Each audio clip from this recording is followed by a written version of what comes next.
Hello दोस्तों, welcome to my channel world book. Video start करने से पहले मेरे चैनल को सब्सक्राइब करना ना भूलिएगा। आज हम जिस बुक के बारे में बात करने जा रहे हैं उस बुक का नाम है 17 एंटी प्रोकास्टिनेशन हैक्स, जिसके लेखक हैं डोमिनिक मन। दोस्तों, हर कोई लाइफ में सफल होना चाहता है, लेकिन सफलता पाने के लिए हमें अपने काम जल्दी से निपटाने आने चाहिए। लेकिन ये आदमी का नेचर होता है कि वह हर काम में टाल मटोल करता है। इससे बहुत से काम टाइम पर नहीं हो पाते। कई बार तो हम उस काम को भूल ही जाते हैं। इस तरह कई दिक्कतें भी पैदा हो सकती हैं। कलीग्स और बॉस नाराज़ भी हो सकते हैं या बिजनेस ठप भी हो सकते हैं। आदमी का दिमाग काम से ज़्यादा मस्ती मजाक की तरफ ज़्यादा भागता है। वह काम को बोझ समझता है। तो इस किताब की समरी में यही दिया गया है कि टालने की आदत को कैसे सुधारें और हर काम मस्ती और मज़े के साथ टाइम पर कैसे निपटाएं, ताकि आप हर काम में सफलता हासिल करें। तो स्टार्ट करते हैं इस इंटरेस्टिंग बुक की समरी को। अध्याय 1, इंटेलिजेंट पीपल प्रोकास्टिनेट मोर, अर्थात बुद्धिमान लोग काम को ज़्यादा टालते हैं। ये देखा गया है कि बुद्धिमान लोग चीज़ों को ज़्यादा टालते हैं। ऐसा इसलिए होता है कि वे किसी भी काम को करने से पहले ज़्यादा सोच विचार करते हैं। वे काम के हर एंगल को समझना चाहते हैं। अगर कहीं लॉजिक नज़र ना आ रहा हो तो वो और ज़्यादा जानना चाहते हैं, लेकिन इससे उनका काम लटक जाता है और कई बार वे उसे करना ही भूल जाते हैं या शुरू ही नहीं कर पाते। तो दोस्तों, अगर आपके साथ भी ऐसा होता है तो इसको चेंज करें, जल्दी डिसीज़न लें और काम पर जुट जाएं। ज़्यादा टाइम सोचने में वेस्ट ना करें। अध्याय 2, फोकस ऑन फर्स्ट स्टेप, अर्थात पहले कदम के बारे में सोचें। जब भी कोई काम करने लगे तो पहले स्टेप पर फोकस करें। सारे काम के बारे में ना सोचें। ये ना सोचें कि ये काम तो बहुत बड़ा है, बल्कि उसे छोटे स्टेप्स में डिवाइड करके देखें और फिर पहले स्टेप पर फोकस करें। ये सोचें कि एक ही स्टेप तो लेना है, उसे कर लेता हूँ। ऐसा करते करते आप सारे स्टेप्स कंप्लीट कर लेंगे और आपका काम जल्दी निपट जाएगा। अध्याय 3, मोमेंटम इज की, अर्थात काम गति से निपटाएं। अगर आप कोई काम कर रहे हैं तो उसे जल्दी से कर लें। ऐसा ना सोचें कि इतना अभी कर लेता हूँ फिर बाकी का शाम को कर लूँगा, क्योंकि जब हम काम की स्पीड पकड़ लेते हैं तो उस स्पीड में सारा काम हो जाता है, लेकिन बीच में रुक गए तो फिर शुरू करना सबसे मुश्किल होता है, क्योंकि रुकने से इनर्शिया आ जाता है। न्यूटन का लॉ ऑफ इनर्शिया जो तो आपने पढ़ा ही होगा, जो कहता है अगर कोई चीज़ खड़ी है तो खड़ी रहेगी जब तक उस पर आप बल ना लगाएं, और जैसे ही चली है तो चलती रहेगी। हमारे दिमाग के साथ भी ऐसा ही होता है। इसलिए एक बार काम शुरू किया है तो मोमेंटम यानी गति पकड़े रहें और जल्दी से सारा काम निपटा लें, क्योंकि दूसरी बार फिर से शुरू करना मुश्किल हो जाएगा। इससे रिलेटेड एक और ट्रिक है। अगर आप एक काम कंप्लीट कर लेते हैं तो हमारे में मोटिवेशन आ जाती है, कॉन्फिडेंस भी बढ़ जाता है। उसी समय आप दूसरा काम शुरू कर दीजिए। कम से कम पहला स्टेप तो कंप्लीट कर लीजिए। इससे आपको सारा काम निपटाने में बहुत आसानी होगी। अध्याय 4, make a tasty to do list, अर्थात कामों की सरल लिस्ट बनाएं। सुबह उठते ही टू डू लिस्ट बना लें। उसमें दिन भर जो काम करेंगे उन्हें लिखें। फिर जो काम सबसे ज़रूरी हो उनके आगे 1 लिख लें। बाकी बचे कामों के आगे 2 और 3 लिखें। फिर उन कामों को करने में जुट जाएं। जो काम हो जाए उसके आगे टिक मार्क कर लें। इससे आपका दिमाग क्लियर देख पाएगा कि उसे क्या करना है और उसने क्या कुछ कर लिया है। कामों को होता देख आप खुद और ज़्यादा मोटिवेशन से भर जाएंगे। पेपर पर लिखना काफ़ी कारगर होता है, एक बार करके देखें। अध्याय 5, 2 मिनट रूल, अर्थात 2 मिनट का नियम। ये रूल काफ़ी काम का है। जब भी आपके पास कोई काम आए तो उसे 2 मिनट में करने की सोचें। बिजली का बिल आया है तो एकदम वेबसाइट खोलकर पे कर दें। एफडी करनी हो तो फटाफट कर दें। कोई फॉर्म भरना हो तो भी उसी वक्त कर दें। अपने दिमाग से कहें कि 2 मिनट का ही तो काम है। इससे दिमाग को ये नहीं लगेगा कि ये बड़े का झमेले का काम है। उसे लगेगा 2 मिनट में निपटा लेता हूँ, फिर मस्ती करूँगा। अध्याय 6, macro goals and micro quits, बड़े और छोटे गोल्स बनाएं। अगर आपका काम बड़ा है तो आपको मैक्रो गोल्स बनाने होंगे, फिर उनके अंदर माइक्रो गोल्स बनाने होंगे। मान लीजिए आपको ब्लॉग लगाना है तो कम से कम आपको 1 साल लगेगा, तब जाकर वो रैंक भी करेगा और ट्रैफिक भी आने लगेगी। तो सबसे पहले आपका मैक्रो गोल हुआ 1 साल तक ब्लॉग पोस्ट लिखना, लेकिन अब आपको उसके लिए मोटिवेट रहना पड़ेगा। यही फैक्टर डिसाइड करेगा कि आप सफल लोगों की कैटेगरी में आएंगे या असफल लोगों की। जो सफल होते हैं वे अपने आप को गोल अचीव करने के लिए हर दिन मोटिवेट कर पाते हैं। असफल होने वाले जल्दी से भाग खड़े होते हैं, उन्हें जल्दी रिवार्ड चाहिए होता है। तो मोटिवेट रहने का तरीका है माइक्रो गोल्स बनाना। जैसे आप ये सोच सकते हैं कि मैं डेली सिर्फ 500 शब्द लिखूंगा। अगर आप डेली 1 घंटा भी लिखेंगे तो 1 साल में आप एक किताब लिख लेंगे, यानी 100 अच्छी ब्लॉग पोस्ट लिख लेंगे। इससे आपका ब्लॉग गूगल में रैंक करेगा और आपकी अच्छी इनकम होने लगेगी। तो ये तरीका आप हर काम में लगा सकते हो, चाहे स्पोर्ट्स हो, आर्ट्स हो या बिजनेस हो, क्योंकि ये सारे काम सालों की मेहनत मांगते हैं। अध्याय 7, टाइम ब्लॉक्स, अर्थात वक्त को बांट लें। सबसे पहले ये डिसाइड करें कि आप कौन सा काम कब, कहाँ और कैसे करेंगे। ये डिसाइड कर लेने के बाद उस काम के लिए टाइम फिक्स कर लें। एग्जाम्पल के लिए मान लीजिए आपको कोई बुक पढ़नी है, तो आप मंडे सुबह 6 बजे का टाइम फिक्स कर लीजिए। फिर उस समय आप हर डिस्ट्रैक्शन को दूर कर दीजिए। उस समय आप ना टीवी देखेंगे, ना सेल फोन पर नेट ब्राउज करेंगे, सिर्फ और सिर्फ बुक पढ़ेंगे। ऐसा आप हर काम के साथ कर सकते हो। हर काम के लिए टाइम फिक्स कर लें, चाहे तो कैलेंडर पर भी मार्क कर लें या फ़ोन पर अलार्म लगा लें। उस काम के लिए समय सिर्फ काम करें। इससे आप कभी भी काम को टाल नहीं पाएंगे और वह समय से कंप्लीट भी हो जाएगा। अध्याय 8, बट इन चेयर वर्क। इस तरीके से आपको ये सोचना है कि मैं 1 घंटे तक कुर्सी पर चिपक कर बैठूंगा। ज़्यादातर लोग कभी भी चेयर पर बैठकर लगातार काम नहीं करते हैं, कभी इधर घूम रहे होंगे, कभी उधर। उन्हें बैठना बोरिंग लगता है, लेकिन आपको ये आदत बदलनी होगी। आपको गंभीरता लानी होगी। हर समय मस्ती मजाक अच्छा नहीं होता।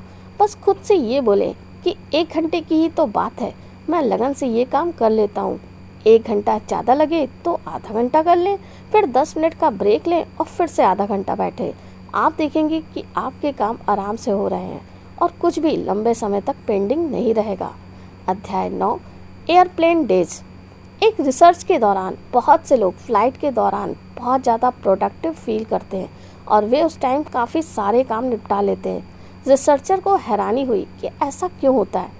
एनालाइज करने पर उन्होंने पाया कि फ़्लाइट के दौरान कोई भी डिस्ट्रैक्शन नहीं होती, ना मनमर्जी का टीवी, ना शॉपिंग, ना किसी का फ़ोन, ना इंटरनेट, ना सोशल मीडिया, कुछ भी नहीं होता। इंसान ऐसे में टाइम पास करने के लिए अपने पेंडिंग काम करने लगता है। तो दोस्तों, यही ट्रिक आप डेली लाइफ में भी यूज़ कर सकते हैं, लेकिन इसके लिए आपको फ़्लाइट में बैठने की ज़रूरत नहीं है। आप सिर्फ अपने घर के ऊपर दी गई सारी डिस्ट्रैक्शन को दूर कर दें, लेकिन ये सारा दिन नहीं करना है। जो टाइम आपने डिसाइड कर लिया, उस वक्त 1 या 2 घंटे आप हर डिस्ट्रैक्शन को एयरप्लेन मोड में रख दीजिए और पूरी लगन से वह काम कर लीजिए। इसके बाद जो मस्ती करनी है करिए। अध्याय 10, डिस्ट्रैक्शन टू डू लिस्ट। हर कोई भी काम पूरा क्यों नहीं होता? क्योंकि बीच में डिस्ट्रैक्शन हो जाती है। हमारा ब्रेन मस्ती मजाक के दूसरे काम करना चाहता है। इसका ऑथर ने तरीका बताया। आपको डिस्ट्रैक्शन की टू डू लिस्ट तैयार करनी है। वह सब काम लिख लीजिए जो आपके मन में उठते हैं, जैसे नेटफ्लिक्स पर कोई वेब सीरीज़, इंस्टाग्राम या फेसबुक या स्नैपचैट, कोई नॉवेल या मूवी इत्यादि। इससे आपके दिमाग को लगेगा कि आप इन कामों को त्याग नहीं रहे, बल्कि उन्हें भी अलग समय दे रहे हैं। इसके बाद आप अपना मेन काम कर लें। जब वह ख़त्म हो जाए तो डिस्ट्रैक्शन वाले काम कर लें। इस तरह आपके सारे काम ज़रूरी हो जाएंगे। बस हर काम के लिए समय निर्धारित कर दें। अध्याय 11, मंथ्स मेथड, अर्थात 10+2 × 5। ऑथर ने किसी भी काम को लगातार 1 घंटा करने का एक नया मेथड सुझाया है। आप किसी भी काम को पहले 10 मिनट तक करें, फिर 2 मिनट का ब्रेक लें जिसमें ईमेल, व्हाट्सएप चेक कर लें या बॉडी को स्ट्रेच कर लें, फिर से 10 मिनट तक काम कर लें और 2 मिनट का ब्रेक लें। ऐसा 5 बार करें। इस तरह आपके 60 मिनट कंप्लीट हो जाएंगे। इससे आपको अपना काम बोझ नहीं लगेगा, आपका हार्डवर्क भी इजी वर्क बन जाएगा। अध्याय 12, deadlines can be powerful. Deadlines बहुत पावरफुल होती हैं।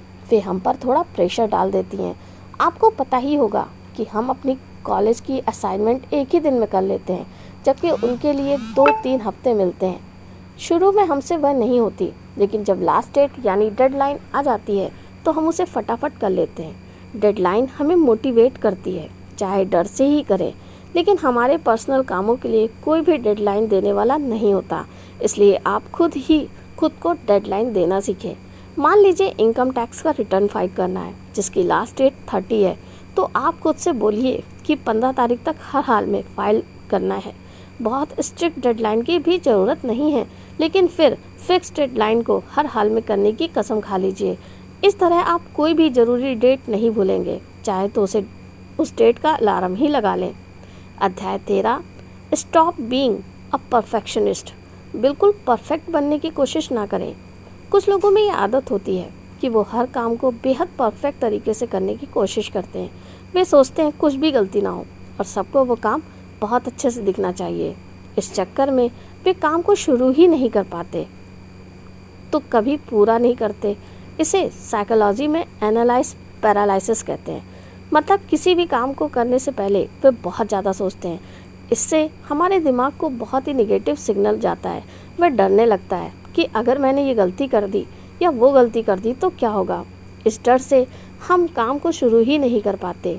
हम सोचते हैं कि अभी मुझे और ज़्यादा सोच विचार कर लेना चाहिए ताकि गलती ना हो और कोई क्रिटिसाइज़ ना करे, लेकिन इस चक्कर में काम शुरू नहीं हो पाते या अधूरे रह जाते हैं।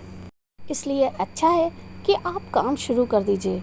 अगर कोई कमी रह भी जाती है तो बाद में ठीक कर सकते हैं। इसलिए काम में कूद पड़ना ज़रूरी है, लेकिन हाँ, अंधों की तरह नहीं। थोड़ा बहुत सोच विचार ज़रूरी है, लेकिन हद से ज़्यादा नहीं होना चाहिए। बैलेंस बिठाइए और शुरू हो जाइए। अध्याय 14, कैन यू प्रोक्रास्टिनेट प्रोडक्टिवली। दोस्तों, हम कितने भी प्रोडक्टिव हो जाएं, लेकिन कभी ना कभी हमारा मन काम को टालने का कर ही जाता है। कभी आलस की वजह से तो कभी मूड की वजह से। लेकिन ऑथर कहते हैं कि काम को टालना ही है तो प्रोडक्टिवली टालें। जैसे अगर कोई बुक पढ़नी है तो मन नहीं कर रहा है तो कोई बात नहीं, कम से कम हेडिंग ही पढ़ लें। एक्सरसाइज का मन हो तो जॉगिंग कर लें। आखिर something is better than nothing. अध्याय 15, विजुअलाइजेशन। दोस्तों, हम हमेशा चीज़ों को विजुअलाइज करते हैं, लेकिन ठीक से नहीं करते। ज़्यादातर हम डे ड्रीमिंग करते रहते हैं। जैसे बहुत से लोग लेट कर सोचते रहेंगे कि एक दिन मेरी बहुत अच्छी बॉडी होगी या एक दिन मैं लाखों कमाऊंगा, लेकिन उसके लिए वे काम नहीं करेंगे। डे ड्रीमिंग बुरी नहीं है अगर एक लिमिट में हो तो। डे ड्रीमिंग को आप ज़्यादा इफेक्टिव बना सकते हो। एंड गोल को विजुअलाइज करने के साथ साथ आप उस गोल के स्टेप्स को भी विजुअलाइज करें। खुद को जिम में एक्सरसाइज करते देखें, क्या पसीना बहाते देखें, स्टडी करते देखें, क्या फिर हार्ड वर्क करते देखें। ऐसा आप किसी भी काम के लिए कर सकते हैं। एक एक करके सारे स्टेप्स को विजुअलाइज करें। अध्याय 16, कांट वर्सेस डोंट। दोस्तों, कभी भी किसी काम के लिए नकारात्मक ना सोचें। कभी ये ना कहें कि मैं इस काम को नहीं कर सकता, बल्कि ये कहें मैं इस काम को करने की कोशिश कर सकता हूँ। लेकिन अगर कोई नेगेटिव आदत छोड़ने की बात हो तब आप कांट की जगह डोंट लगाइए। जैसे ये ना बोलें कि मैं स्मोकिंग नहीं कर सकता, बल्कि ये बोले मैं स्मोकिंग नहीं करता हूँ। तो आपके कुछ शब्दों के बदलाव से भी आपके दिमाग में काफ़ी असर पड़ता है। इसलिए अपने विचारों में सही शब्दों का इस्तेमाल करें। अध्याय 17, आउटसोर्सिंग, बाहरी मदद। दोस्तों, अगर आप किसी काम को नहीं करना चाहते या उसमें एक्सपर्ट नहीं हैं तो आप वह काम आउटसोर्स कर दें, यानी किसी और से करवा लें। इससे भी आपका काम टाइम से निपट जाएगा। ऐसा ज़्यादातर एंटरप्रेन्योर करते हैं। आजकल वर्चुअल असिस्टेंट का ज़माना है। बहुत से बिजनेस ओनर अपना डाटा एंट्री या ईमेल आदि भेजने का काम आउटसोर्स कर देते हैं। मलेशिया, फिलीपीन और पाकिस्तान में बहुत से वर्चुअल असिस्टेंट मिल जाते हैं। आप फीवर, फ्रीलांसर या अपवर्क जैसी वेबसाइट पर भी आउटसोर्स करने के लिए लोगों को ढूंढ सकते हैं। मलेशिया, फिलीपीन और पाकिस्तान में बहुत से वर्चुअल असिस्टेंट मिल जाते हैं। तो दोस्तों, यहाँ पे मेरी वीडियो समरी समाप्त होती है। उम्मीद है आपको इस बुक की समरी अच्छी लगी होगी। तो इस बुक में दिए गए तरीकों का इस्तेमाल करिए और अपनी टालने की आदत को छोड़िए। सबकी नज़र में आप एक बहुत ही एफिशिएंट व्यक्ति बन जाएंगे। आपकी प्रोडक्टिविटी भी कई गुना बढ़ जाएगी। अगर आप क्लर्क हैं तो कभी आपके सामने पेंडिंग कामों की फाइल नहीं रहेगी। अगर आप ब्लॉगर, एंटरप्रेन्योर या आर्टिस्ट आदि हैं तो भी आप अपने काम को समय से निपटा सकेंगे, जिससे सफलता आपके हमेशा कदम चूमेगी। तो दोस्तों कमेंट करके ज़रूर बताइएगा आपको मेरी ये वीडियो समरी कैसी लगी, बढ़िया या बहुत बढ़िया। तो मिलते हैं नेक्स्ट वीडियो में। थैंक यू, धन्यवाद।